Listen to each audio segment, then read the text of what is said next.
It was 3 or 4 of those things that all happened at the exact same time.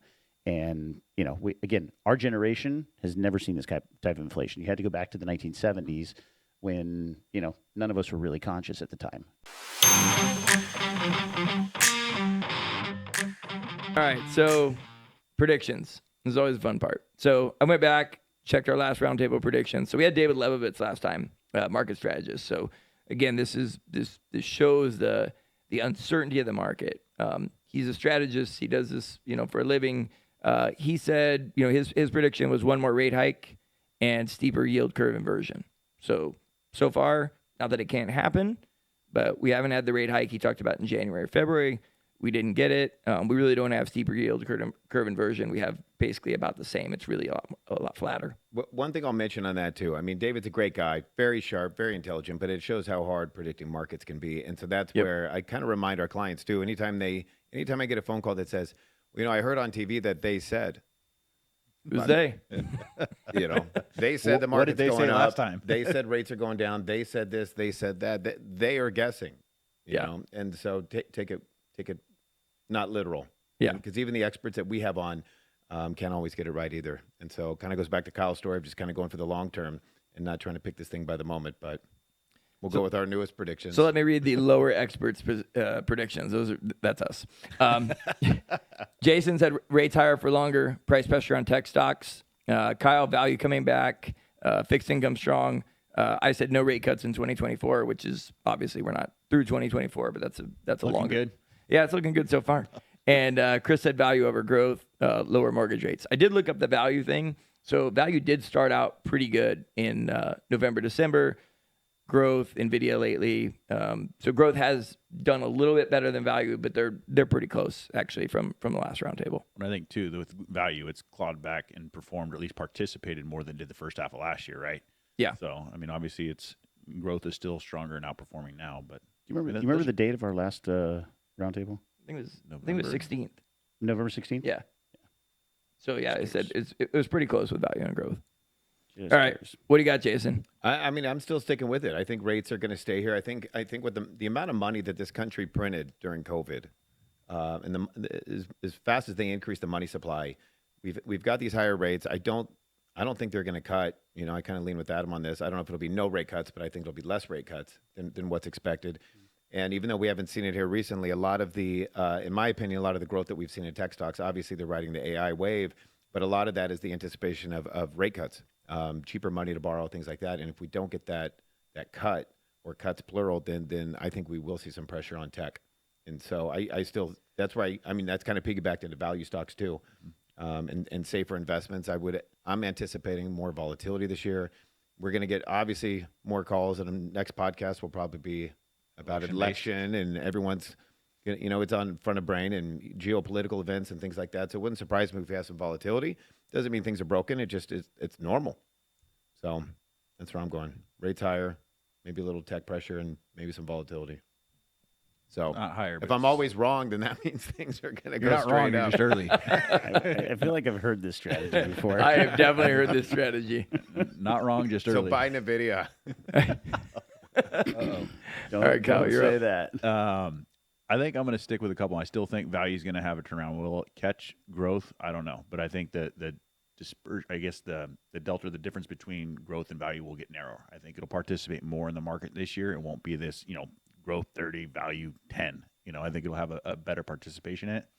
I'm still going to stay on my bond one. I think with rates kind of plateauing there, I think it'd be nice to see some, 5-6% principal growth in our bonds. Mm-hmm. We've given back quite a bit. We had 3 years in a row of negative bond returns. So I think that will be. It got rescued last year. At the end, So it was 2 when we were 2 at the end, right? Yeah. So Right. 2. But so I'm optimistic for that, and then I'm going to go out on a limb too a little bit and say that I do think that the mortgage rates will continue to come down. I think they were 7.5 a while ago. Now we're down to 7. So I don't think we're getting back to 3 anytime soon. But, Right. No. I do think that's going to. No, I think the 3 down. days are over for a while. Yeah. Chris?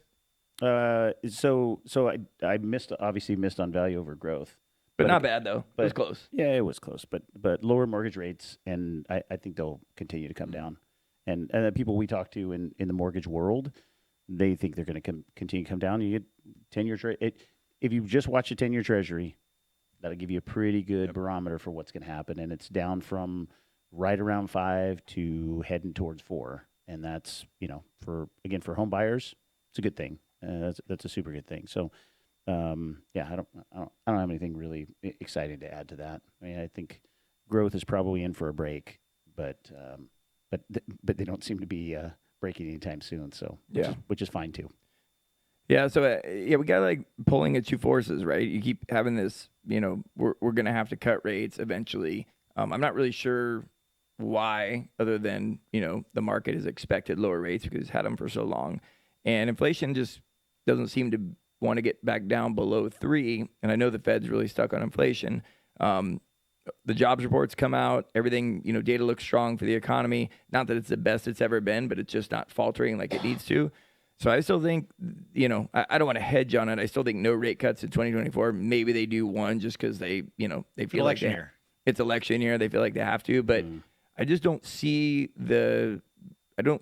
everything, what it's going to take to cut rates. And they don't have inflation where they need it.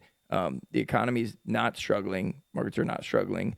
So we got 3-4 priced in, down from 5-6, and I still think it's probably 0 or 1. Well, Federal Reserve one in September or October, right before election. Yeah, and he took so much heat for so many years for keeping rates so low.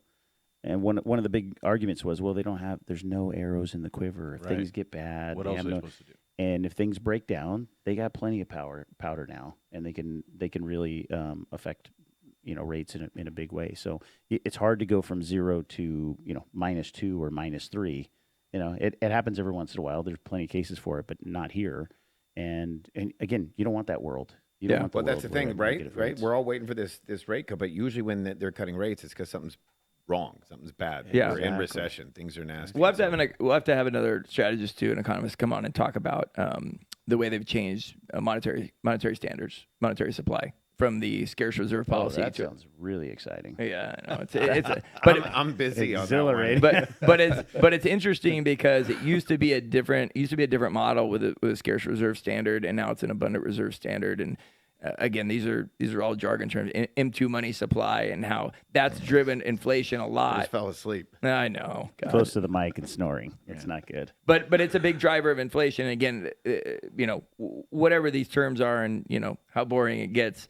What drives inflation is what's going to happen in the economy and with the Fed and with the markets. So it's a big factor. And as I said, that's why we keep bumping around in the 3s. Money supply is starting to come down. But remember, you don't have to know much to think what happened when COVID hit.